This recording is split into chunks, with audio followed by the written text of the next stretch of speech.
यार दोस्तों ਅੱਜ 26 ਜਨਵਰੀ ਆ। ਅੱਜ ਇੰਡੀਆ ਦੇ ਵਿੱਚ ਛੁੱਟੀ ਆ ਸਰਕਾਰੀ। ਤੁਸੀਂ ਸੋਚਦੇ ਹੋਣੇ ਆ ਕਿ ਇੰਡੀਆ ਦੇ ਵਿੱਚ ਸਰਕਾਰੀ ਛੁੱਟੀ ਕਿਉਂ ਆ। ਦਰਅਸਲ ਅੱਜ ਇੰਡੀਆ ਦੀ ਆਵਾਮ ਜਿਹੜੀ ਆ ਉਹ ਯੋਮੇ ਜਮਹੂਰੀਆ ਮਨਾਉਂਦੀ ਪਈ ਆ। ਅੱਜ 26 ਜਨਵਰੀ ਆ, ਇੰਡੀਆ ਦਾ ਰਿਪਬਲਿਕ ਡੇ ਆ। ਅੱਜ ਇੰਡੀਆ ਦੀ ਆਵਾਮ ਅੱਜ ਰਿਪਬਲਿਕ ਡੇ ਮਨਾਉਂਦੀ ਪਈ ਆ। ਲੇਕਿਨ ਪਾਕਿਸਤਾਨ ਦੇ ਵਿੱਚ ਆਪਾਂ 23 ਮਾਰਚ ਵਾਲੇ ਦਿਨ ਰਿਪਬਲਿਕ ਡੇ ਮਨਾਉਂਦੇ ਆ। 23 ਮਾਰਚ 1956 ਦੇ ਵਿੱਚ ਪਾਕਿਸਤਾਨ ਦਾ ਸਭ ਤੋਂ ਪਹਿਲਾ ਆਇਨ ਜਿਹੜਾ ਉਹ ਚੌਧਰੀ ਮੁਹੰਮਦ ਅਲੀ ਨੇ ਮਨਜ਼ੂਰ ਕਰਵਾਇਆ ਸੀ। ਇਸੇ ਤਰ੍ਹਾਂ ਇੰਡੀਆ ਦੇ ਵਿੱਚ 26 ਜਨਵਰੀ 1950 ਨੂੰ ਆਇਨ ਜਿਹੜਾ ਇੰਡੀਆ ਦਾ ਪਹਿਲਾ ਉਹ ਮਨਜ਼ੂਰ ਹੋਇਆ ਸੀ। ਇਸੇ ਵਜ੍ਹਾ ਤੋਂ ਅੱਜ ਇੰਡੀਆ ਦੀ ਆਵਾਮ ਜਿਹੜੀ ਆ ਅੱਜ ਰਿਪਬਲਿਕ ਡੇ ਮਨਾਉਂਦੀ ਪਈ ਆ, ਯੋਮੇ ਜਮਹੂਰੀਆ ਮਨਾ ਰਹੀ ਆ। ਇਸੇ ਵਜ੍ਹਾ ਤੋਂ ਅੱਜ ਪੂਰੇ ਇੰਡੀਆ ਦੇ ਵਿੱਚ ਛੁੱਟੀ ਆ। ਇੰਡੀਆ ਦੇ ਵਿੱਚ ਜਗ੍ਹਾ ਜਗ੍ਹਾ ਤਕਰੀਬਾਂ ਹੁੰਦੀਆਂ ਪਈਆਂ ਵਾ। ਪੂਰੀ ਇੰਡੀਆ ਦੀ ਆਵਾਮ ਅੱਜ ਖੁਸ਼ੀ ਮਨਾ ਰਹੀ ਹੈ। ਦੋਸਤੋ, ਪਾਕਿਸਤਾਨ ਦੇ ਵਿੱਚ ਸਭ ਤੋਂ ਪਹਿਲਾ ਆਇਨ ਜਿਹੜਾ 1956 ਦੇ ਵਿੱਚ ਮੁਹੰਮਦ ਅਲੀ ਬੋਗਰਾ ਨੇ ਮਨਜ਼ੂਰ ਕਰਵਾਇਆ ਸੀ। ਲੇਕਿਨ ਉਸ ਤੋਂ ਬਾਅਦ ਚੋਂ ਸਿਰਫ 2 ਸਾਲ ਬਾਅਦ 1958 ਦੇ ਵਿੱਚ ਸਦਰ ਅਯੂਬ ਨੇ ਉਹ ਆਇਨ ਜਿਹੜਾ ਸੀ ਤੋੜਤਾ ਸੀ। ਉਸ ਤੋਂ ਬਾਅਦ 'ਚ ਸਦਰ ਅਯੂਬ ਨੇ 1962 ਦੇ ਵਿੱਚ ਆਪਣਾ ਇੱਕ ਨਵਾਂ ਆਇਨ ਬਣਵਾਇਆ ਸੀ। ਲੇਕਿਨ ਉਹ ਆਇਨ ਜਿਹੜਾ ਉਹ ਵੀ ਨਹੀਂ ਚੱਲ ਸਕਿਆ। ਫਿਰ ਆਖਰਕਾਰ 1973 ਦੇ ਵਿੱਚ ਪਾਕਿਸਤਾਨ ਦੀ ਹਕੂਮਤ ਜਿਹੜੀ ਬਣੀ ਸੀ ਜ਼ੁਲਫਕਾਰ ਅਲੀ ਭੁੱਟੋ ਦੀ, ਉਹਨੇ ਇੱਕ ਆਇਨ ਮੁਤਫੱਕਾ ਤੌਰ 'ਤੇ ਮਨਜ਼ੂਰ ਕਰਵਾਇਆ ਸੀ। ਤੁਹਾਨੂੰ ਇਹ ਸੁਣ ਕੇ ਹੈਰਾਨਗੀ ਹੋਏਗੀ ਕਿ ਪਾਕਿਸਤਾਨ ਦਾ ਜਿਹੜਾ ਤੀਸਰਾ ਆਇਨ ਜਿਹੜਾ ਬਣਿਆ ਸੀ ਉਹ ਜ਼ੁਲਫਕਾਰ ਅਲੀ ਭੁੱਟੋ ਨੇ ਬਣਾਇਆ ਸੀ। ਪੀਪਲਸ ਪਾਰਟੀ ਦੀ ਹਕੂਮਤ ਨੇ ਉਹ ਆਇਨ ਮਨਜ਼ੂਰ ਕਰਵਾਇਆ ਸੀ।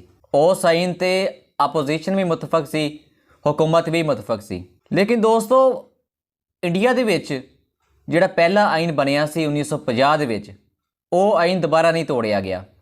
ਕਿਸੇ ਦੇ ਵਿੱਚ ਇਹ ਜ਼ਰੂਰਤ ਨਹੀਂ ਹੋਈ ਕਿ ਉਹ ਇਹ ਆਇਨ ਤੋੜ ਦੇਵੇ। ਉਹੀ ਆਇਨ ਜਿਹੜਾ ਹੁਣ ਚੱਲਦਾ ਪਿਆ ਵਾ। ਲੇਕਿਨ ਪਾਕਿਸਤਾਨ ਨੂੰ ਦੇਖ ਲਓ, ਆਪਣਾ ਜਿਹੜਾ ਆਇਨ ਬਣਾਉਣ ਵਾਸਤੇ 25 ਸਾਲ ਲੱਗ ਗਏ। ਪਾਕਿਸਤਾਨ ਨੇ ਜਿਹੜਾ ਆਇਨ 1973 ਦੇ ਵਿੱਚ ਬਣਾਇਆ ਸੀ ਉਹ ਆਇਨ ਜਿਹੜਾ ਹੁਣ ਤੱਕ ਚੱਲਦਾ ਪਿਆ ਵਾ। ਲੇਕਿਨ 1956 ਦੇ ਵਿੱਚ ਜਿਹੜਾ ਆਇਨ ਬਣਿਆ, ਜਿਹੜਾ 1962 ਦੇ ਵਿੱਚ ਆਇਨ ਬਣਿਆ, ਉਹ ਆਇਨ ਨਹੀਂ ਚੱਲ ਸਕਿਆ। ਅਗਰ 1956 ਦਾ ਆਇਨ ਨਾ ਤੋੜਿਆ ਜਾਂਦਾ ਤਾਂ ਸ਼ਾਇਦ 1971 ਦੇ ਵਿੱਚ ਬੰਗਲਾਦੇਸ਼ ਵੀ ਪਾਕਿਸਤਾਨ ਤੋਂ ਅਲੱਗਾ ਨਹੀਂ ਹੁੰਦਾ।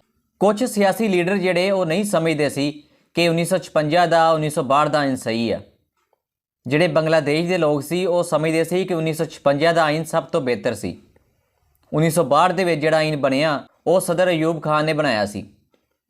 ਲੇਕਿਨ 1973 ਦੇ ਆਇਨ ਬਣਨ ਤੋਂ ਪਹਿਲਾਂ ਹੀ ਬੰਗਲਾਦੇਸ਼ ਪਾਕਿਸਤਾਨ ਤੋਂ ਅਲੱਗਾ ਹੋ ਗਿਆ ਸੀ। ਅਗਰ ਸਦਰ ਅਯੂਬ 1956 ਦਾ ਆਇਨ ਨਾ ਤੋੜਦੇ ਤਾਂ ਸ਼ਾਇਦ ਬੰਗਲਾਦੇਸ਼ ਕਦੀ ਵੀ ਪਾਕਿਸਤਾਨ ਤੋਂ ਅਲੱਗਾ ਨਹੀਂ ਹੁੰਦਾ, ਕਿਉਂਕਿ 1956 ਦੇ ਆਇਨ ਦੇ ਵਿੱਚ ਬੰਗਲਾਦੇਸ਼ ਵਾਸਤੇ ਕਾਫੀ ਹਕੂਕ ਸੀ। ਲੇਕਿਨ 1962 ਦੇ ਵਿੱਚ ਉਹ ਹਕੂਕ ਜਿਹੜੇ ਬੰਗਲਾਦੇਸ਼ ਨੂੰ ਨਹੀਂ ਮਿਲ ਸਕੇ।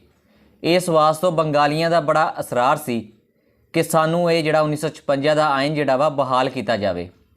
ਲੇਕਿਨ ਉਹ ਬਹਾਲ ਨਹੀਂ ਹੋਇਆ। ਦੋਸਤੋ, ਇੰਡੀਆ ਦਾ ਜਿਹੜਾ ਆਇਨ ਸੀ ਉਹ ਕਿਸੇ ਨੇ ਨਹੀਂ ਤੋੜਿਆ।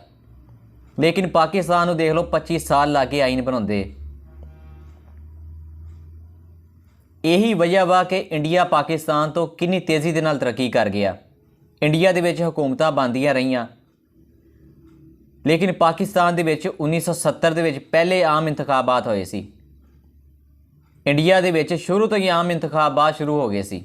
ਜਵਾਹਰ ਲਾਲ ਨਹਿਰੂ ਜਿਹੜਾ ਇੰਡੀਆ ਦਾ ਵਜ਼ੀਰ ਆਜ਼ਮ ਸੀ, ਲਗਾਤਾਰ 2 ਦਫਾ ਉਹ ਵਜ਼ੀਰ ਆਜ਼ਮ ਬਣਿਆ। ਲੇਕਿਨ ਪਾਕਿਸਤਾਨ ਦੇ ਵਿੱਚ 1970 ਨੂੰ ਪਹਿਲੇ ਇੰਤਖਾਬਾਤ ਹੋਏ। ਇਸ ਆਇਨ ਦੇ ਉੱਤੇ ਹੀ ਮੁਲਕ ਨੇ ਚੱਲਣਾ ਹੁੰਦਾ ਵਾ। ਲੇਕਿਨ ਇੰਡੀਆ ਖੁਸ਼ਕਿਸਮਤ ਰਹਿ ਗਿਆ ਕਿ 1950 ਦੇ ਵਿੱਚ ਉਹਨੇ ਆਪਣਾ ਇੱਕ ਮੁਤਫੱਕਾ ਤੌਰ 'ਤੇ ਆਇਨ ਮਨਜ਼ੂਰ ਕਰਵਾ ਲਿਆ। ਲੇਕਿਨ ਪਾਕਿਸਤਾਨ ਦਾ ਆਇਨ ਜਿਹੜਾ 1956 ਦੇ ਵਿੱਚ ਬਣਾਇਆ ਗਿਆ ਉਹ ਵੀ ਤੋੜ ਦਿੱਤਾ ਗਿਆ। 1962 ਦੇ ਵਿੱਚ ਬਣਾਇਆ ਗਿਆ ਉਹ ਵੀ ਤੋੜ ਦਿੱਤਾ ਗਿਆ। ਫਿਰ ਆਖਰਕਾਰ 25 ਸਾਲਾਂ ਬਾਅਦ 1973 ਦੇ ਵਿੱਚ ਪਾਕਿਸਤਾਨ ਦਾ ਜਿਹੜਾ ਆਇਨ ਮੁਤਫੱਕਾ ਤੌਰ 'ਤੇ ਮਨਜ਼ੂਰ ਹੋਇਆ, ਜੋ ਕਿ ਹੁਣ ਵੀ ਚੱਲਦਾ ਪਿਆ ਵਾ। ਲੇਕਿਨ ਅਗਰ ਪਾਕਿਸਤਾਨ ਵੀ 1947 ਤੋਂ ਫੌਰਨ ਬਾਅਦ ਆਪਣਾ ਆਇਨ ਬਣਾ ਲੈਂਦਾ, ਮੁਤਫੱਕਾ ਤੌਰ 'ਤੇ ਉਸ ਆਇਨ ਨੂੰ ਮਨਜ਼ੂਰ ਕਰਵਾ ਲੈਂਦਾ, ਸਾਰਿਆਂ ਦਾ ਉਸ ਆਇਨ 'ਤੇ ਇਤਫਾਕ ਹੁੰਦਾ, ਤੇ ਅੱਜ ਪਾਕਿਸਤਾਨ ਵੀ ਇੰਡੀਆ ਦੀ ਤਰ੍ਹਾਂ ਇੱਕ ਤਰੱਕੀ ਯਾਫਤਾ ਮੁਲਕ ਬਣ ਜਾਣਾ ਸੀ। ਇੰਡੀਆ ਪਾਕਿਸਤਾਨ ਤੋਂ ਬਹੁਤ ਅੱਗੇ ਨਿਕਲ ਗਿਆ ਵਾ, ਲੇਕਿਨ ਪਾਕਿਸਤਾਨ ਇੰਡੀਆ ਤੋਂ ਬਹੁਤ ਪਿੱਛੇ ਰਹਿ ਗਿਆ ਵਾ। ਅੱਜ ਇੰਡੀਆ ਦੀ ਆਵਾਮ 26 ਜਨਵਰੀ ਨੂੰ ਆਪਣਾ ਯੋਮ ਜਮਹੂਰੀਆ ਮਨਾਉਂਦੀ ਪਈ ਆ। ਦੋਸਤੋ, ਤੁਸੀਂ ਇਸ ਬਾਰੇ ਕੀ ਕਹਿੰਦੇ ਆ? ਮੈਨੂੰ ਕਮੈਂਟਸ ਦੇ ਵਿੱਚ ਜ਼ਰੂਰ ਦੱਸਿਓ।